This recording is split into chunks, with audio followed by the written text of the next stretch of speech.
KSP channel. Tamil கதைகள், தன்னம்பிக்கை கதைகள்.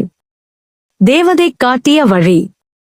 ஒரு அரசனுக்கு திடீரென 2 கண்களும் குருடாகிவிடுகிறது.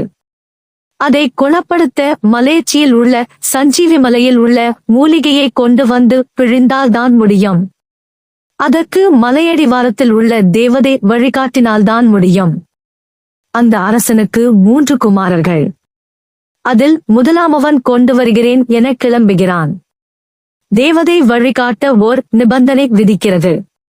நான் உன் பின்னால் வருவேன்.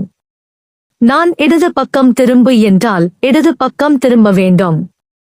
வலது பக்கம் திரும்பு என்றால் வலது பக்கம் திரும்ப வேண்டும். நீ நடப்பதை நிறுத்தக்கூடாது. நடந்து கொண்டே இருக்க வேண்டும். எது நடந்தாலும் பின்னால் திரும்பிக்க பார்க்கூடாது என்கிறது. முதலாமவன் நடந்து செல்ல தேவதை வழிகாட்டிச் சென்றது. திடீரென பின்னால் வரும் தேவதையின் சலங்கை ஒலி கேட்கவில்லை. என்னாயிற்று என தன்னை அறியாமல் முதலாமவன் திரும்பி பார்க்கிறான். நிபந்தனையை மீறிவிட்டான். கற்சிலையாகி விடுகிறான். அடுத்து 2ஆமவன் கிளம்புகிறான்.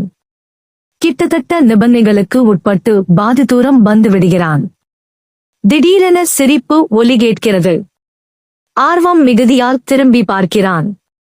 அவனும் கற்சிலையாகி விடுகிறான். 3ஆமவன் அடுத்து வருகிறான். இவனுக்கும் இதே நிபந்தனையுடன் தேவதை முன் வருகிறது. இவனும் பின் வரும் சத்தம் நின்று போனாலும் முன்னே செல்கிறான். பின்னால் அலறல் சத்தம், சிரிப்புலி. இவைகளுக்கெல்லாம் திரும்பாமல் முன்னே செல்கிறான். வெற்றியும் பெற்று மூலிகையும் கைப்பற்றுகிறான். பின்னால் வரும் தேவதைதான் நமது மனசு. நிபந்தனையை விதித்துவிட்டு செயல் உறுதியை தடுக்க எல்லா முயற்சியையும் செய்யும். அதை புறக்கணிப்பதில்தான் நம் வெற்றி அடங்கியுள்ள